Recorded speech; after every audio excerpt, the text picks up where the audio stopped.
cuidándonos, que si bien las medidas de restricción ante el COVID-19 ya no son obligatorias, sí seguir previniéndonos, ¿no? Esto de Y cuidarse. tener en cuenta que todavía se pueden seguir vacunando contra el COVID, todavía sigue la campaña de vacunación, así que estar al pendiente, esperar el tiempo adecuado, el tiempo que te dicen los médicos y bueno, ir a ponerte la siguiente dosis. Así es. Y bueno, también quedarnos con algunas de las cosas buenas que aprendimos en relación a esta pandemia, sobre todo el uso del alcohol en gel, que para mí es algo que hay que aprovechar, que hay que seguir usando y que no tenemos que olvidarnos, ¿no? Esto de, bueno, ya pasó, ya no hay más reglas, ya hay normalidad totalmente y dejar de hacer lo que hacíamos, ¿no? El alcohol en gel, lavarnos las manos, eso tiene que ser un hábito de cada día.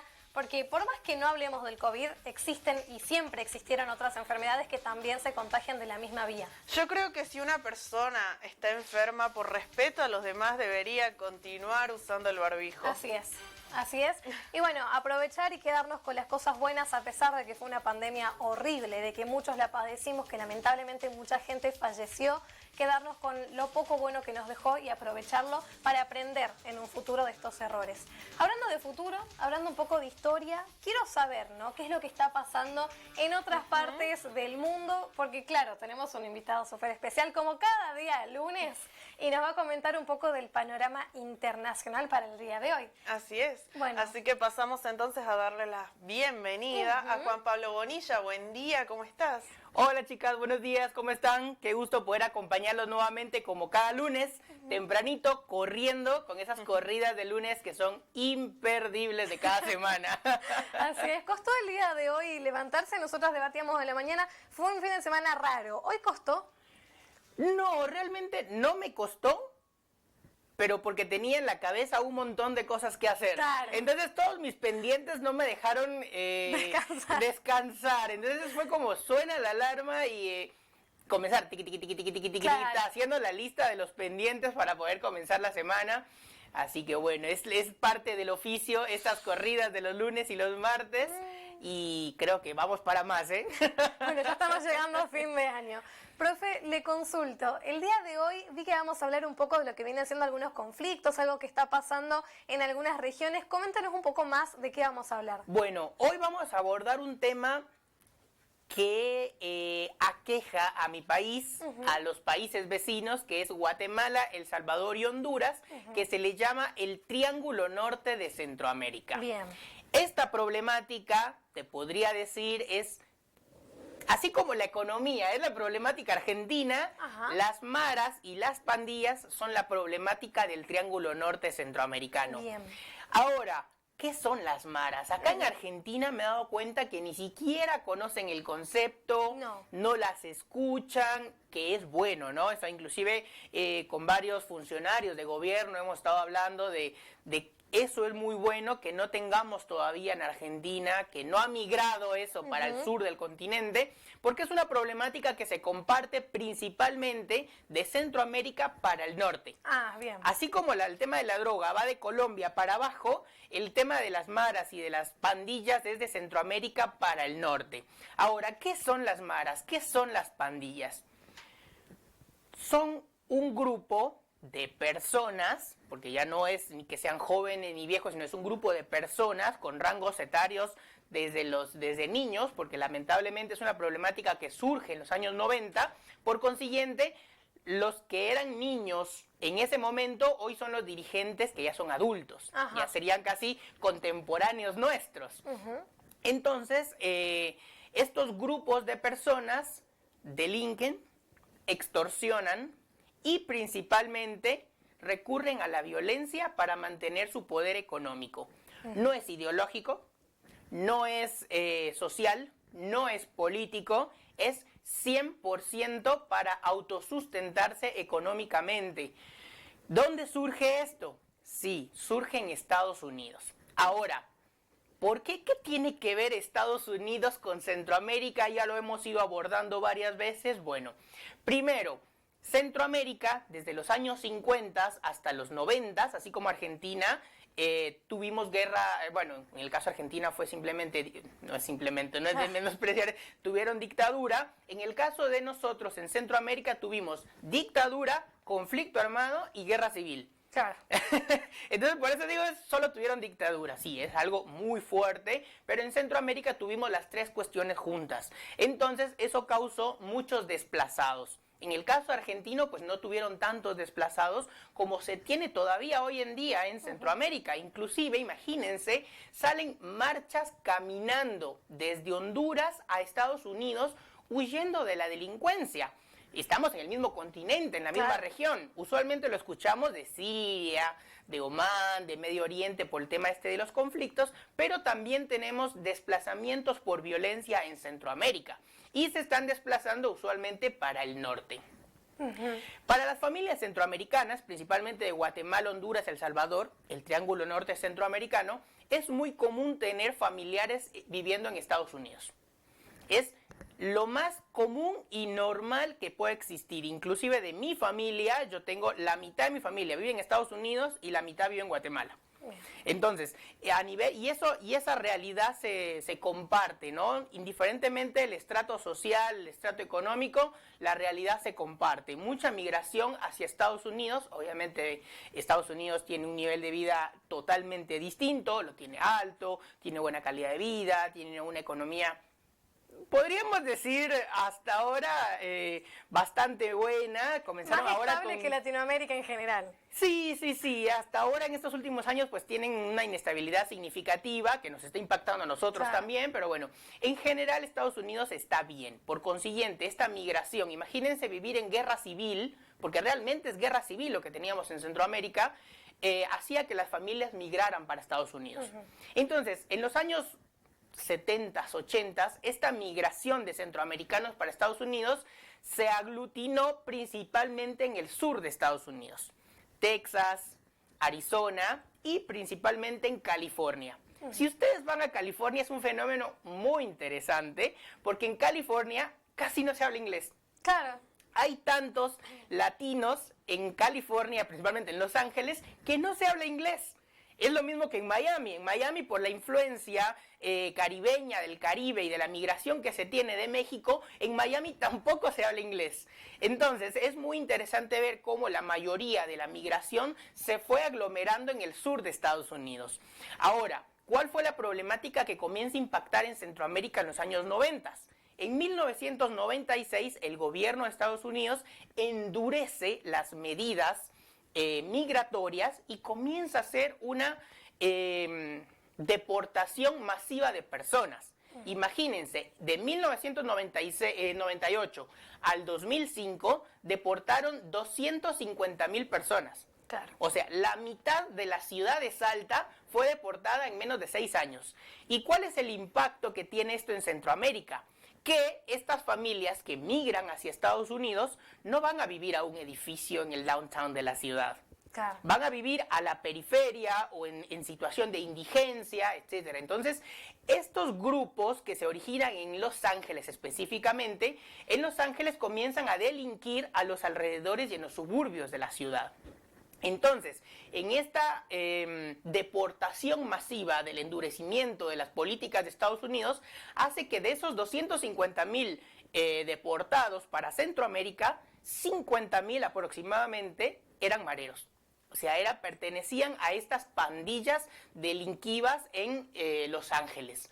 Por consiguiente, ellos llevaron de regreso a Centroamérica esta metodología de extorsión, de violencia y de delincuencia para poder hacerse de recursos económicos y poder mantener a su familia, lo que hoy en día es el crimen organizado. Bien. Entonces, esta migración o esta deportación de 50,000 personas se podría decir que es el inicio de una nueva problemática para Centroamérica. Ahora ustedes dirán, ¿y por qué estamos hablando de esto? ¿Qué tiene de significativo hoy? ¿O por qué? Porque desde hace unos años, pues uno de los presidentes del Triángulo Norte, de El Salvador específicamente, Nayib Bukele, ha sido bastante polémico. Primero comencemos porque el nombramiento de sus ministros los hizo por Twitter. Claro. Era algo inédito en todo el mundo. Segundo, se tomó una selfie en la Asamblea General de Naciones Unidas. Nayib Bukele viene rompiendo los esquemas de la política en todo sentido. Tanto, inclusive, aceptó como moneda nacional el Bitcoin. O sea, vos podías pagar tus impuestos en Bitcoin.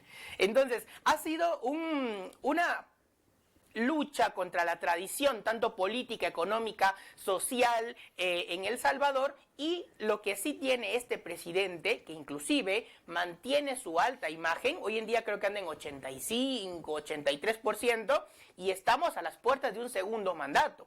O sea, no es de menos que un presidente en Latinoamérica tenga tan alta la imagen, y es porque vino con mano dura para con la delincuencia en el país. ¿Por qué mano dura? El Salvador es más pequeño que Tucumán, imagínense, o sea, es chiquitito, chiquitito, pero tiene 6 millones de habitantes. ¿Dónde entran? No tengo idea. Y aún imagínate todavía, aparte de esos 6 millones, un cuarto de esos 6 millones, o sea, para arriba, estamos hablando de 1 millón y algo, 2 millones casi, viven en Estados Unidos. O sea, si deportan el 100% de salvadoreños, Salvador crece significativamente demográficamente porque tienen un cuarto de su población en Estados Unidos. Claro. Ahora, ¿cuál es la problemática? Que estas maras se adueñaron de las calles.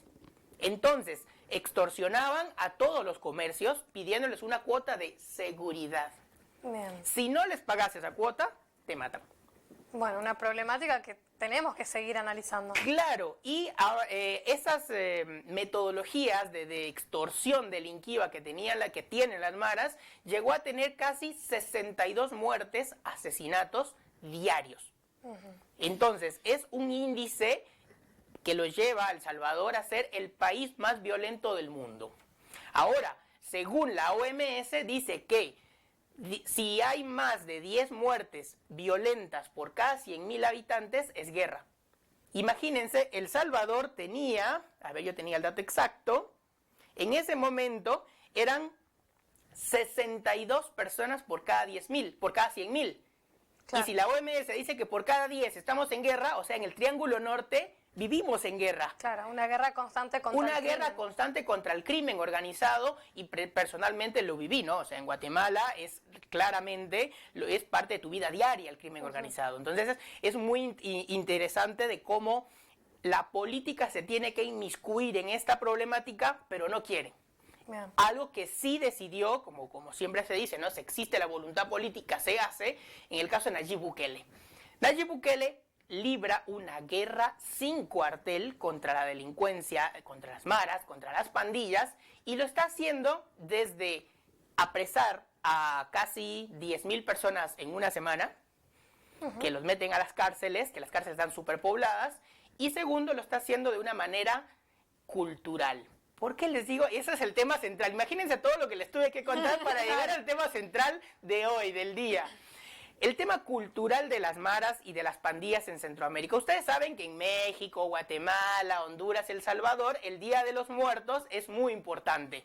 Es parte de la conmemoración que se tiene en base a la cultura, ¿no? El enlace del más allá con la realidad nuestra. Es parte de la cultura maya, inclusive.